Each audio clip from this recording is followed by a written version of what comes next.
Esta mañana el secretario de Hacienda, Arturo Herrera, indicó que México no está en recesión. Y recesión dijo que no es necesariamente una crisis.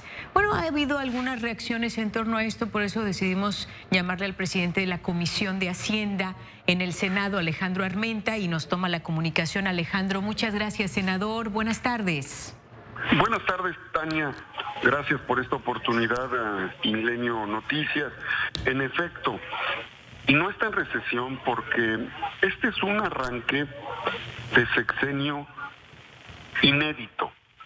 No hay una continuidad del viejo régimen en términos políticos, jurídicos, ni en términos económicos.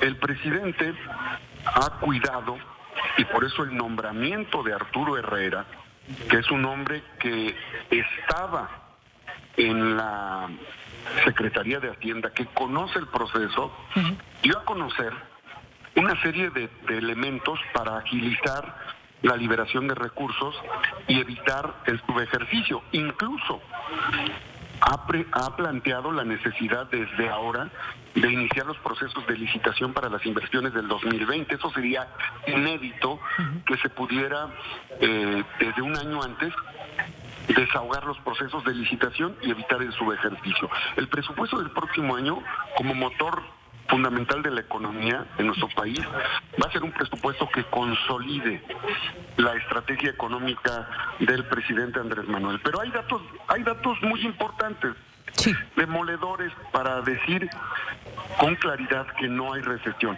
La inflación bajó de 5.3 a 4.3 en el mismo periodo del año pasado. Por otro lado, el gobierno del presidente Andrés Manuel no ha aumentado impuestos en términos reales, ni ha creado impuestos nuevos. Las finanzas nos arrojan que hay una recaudación mayor con respecto al mismo periodo, al grado de 4.5% en comparación. La inversión extranjera directa también capta 10,000 millones de dólares, es decir, poco más del 7% con respecto al trimestre del año pasado. No ha crecido la deuda y el peso mexicano es la moneda que mayor estabilidad y revaloración ha tenido con respecto al dólar entre todas las divisas del mundo. Si a eso le agregamos que en mayo el índice de confianza del consumidor se ubicó en 110 puntos, como no lo habíamos tenido en las últimas dos administraciones, bueno, pues son datos.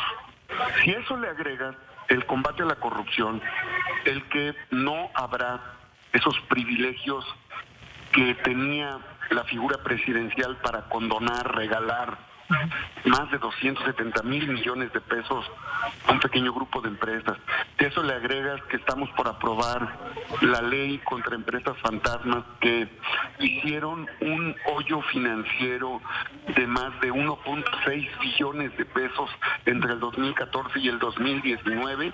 Bueno, hablamos de que en términos concretos, reales, se están tomando medidas para corregir el saqueo, el robo presupuestal, el saqueo fiscal y el saqueo energético que había desde el poder público. Por eso, Tania, nosotros consideramos que los elementos que hoy ha dado a conocer el secretario de Hacienda y el propio presidente de la República nos arrojan resultados positivos durante el segundo trimestre de este año.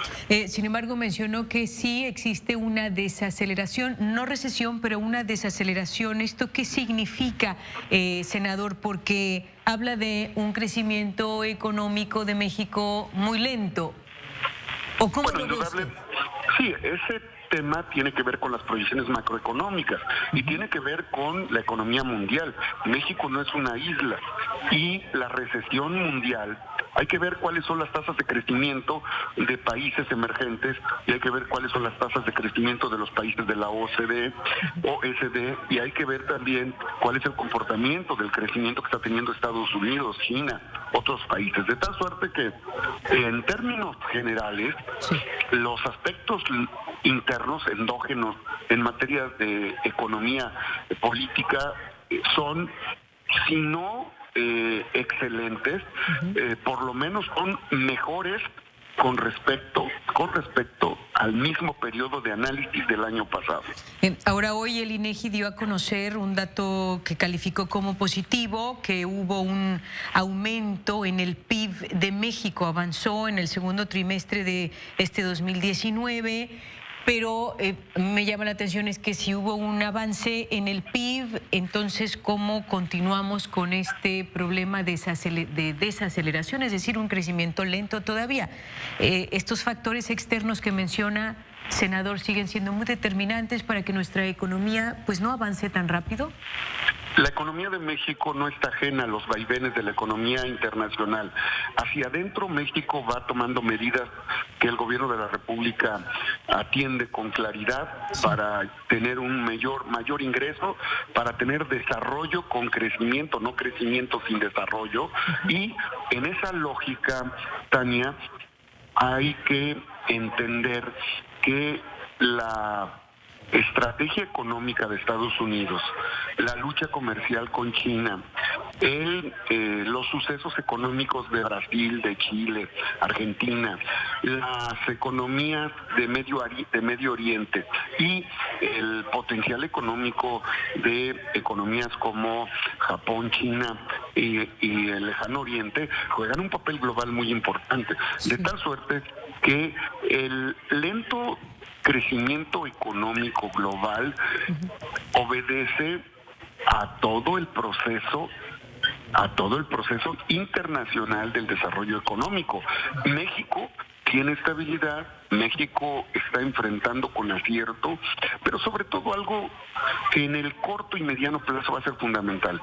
País que combate la corrupción y la impunidad logra necesariamente, cuando es esta corrupción e impunidad, se traduce la corrupción y la impunidad en saqueo presupuestal, en saqueo energético y en saqueo fiscal, se traduce desde luego en mayores ingresos y mayor confianza. Eso es lo que está pasando. Por eso es que observamos, por ejemplo, este crecimiento que tenemos con respecto al índice de confianza del consumidor.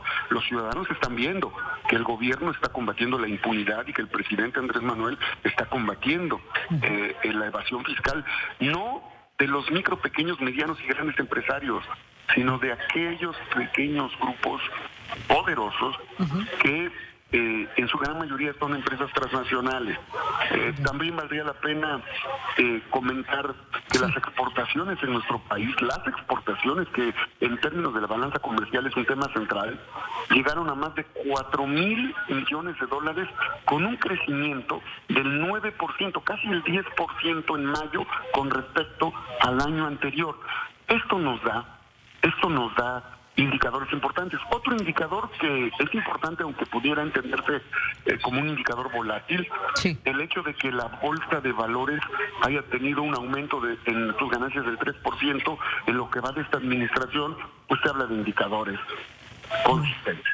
Bueno, pues ahí está, era importante conocer, por supuesto, su opinión como presidente de la Comisión de Hacienda en el Senado, Alejandro, y bueno, veremos cómo marchan las cosas. Finalmente lo que queremos es que le vaya bien a México y le vaya bien a los mexicanos. Estamos pendientes y muchas gracias por su tiempo, senador.